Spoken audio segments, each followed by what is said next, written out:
আসসালামু আলাইকুম প্রিয় দর্শক ভাই বোনেরা, আশা করি সবাই ভালো আছেন। সবাইকে আমার গার্ডেন চ্যানেলের পক্ষ থেকে জানাই অনেক অনেক শুভেচ্ছা। আজকে আমি যে তরল সারটা বানিয়েছি সেটা নিয়ে আপনাদের সাথে আলোচনা করছি। এই তরল সারটা হচ্ছে আমি সবজির খোসাগুলো এই বালতিতে জমিয়ে রেখে পচিয়ে এই সারটা তৈরি করেছি। এটা আমার গাছের জন্য খুবই উৎকৃষ্ট একটা তরল খাবার।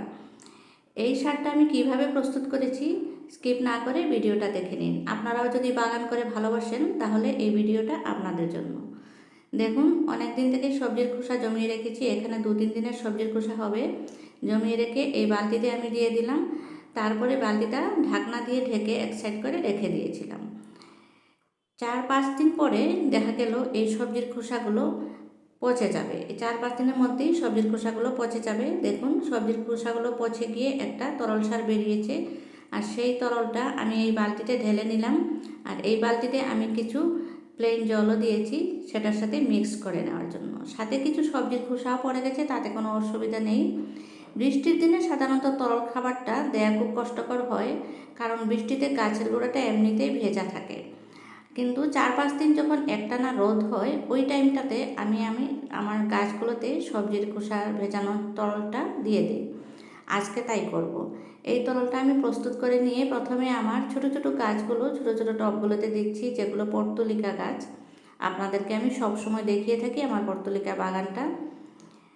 যেরকম সাইজের টব সেই অনুপাতে আমি সারটা দিচ্ছি। এটা হচ্ছে তরল খাবার। যখন আপনাদের খুব রোদ থাকে ঠিক ওই সময়টায় এই খাবারটা দিতে পারেন, কিন্তু যে কয়েকদিন বৃষ্টি থাকবে ওর মধ্যে কিন্তু নয়, বৃষ্টির মধ্যে দেওয়া চলবে না।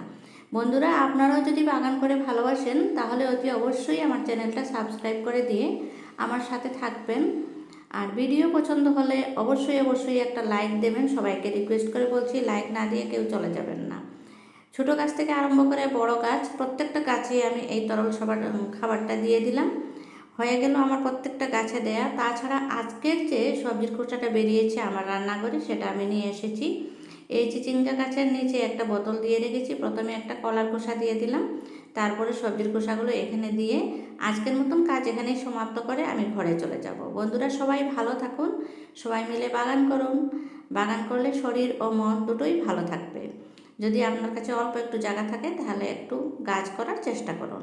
সবাই ভালো থাকুন, সুস্থ থাকুন। Happy gardening.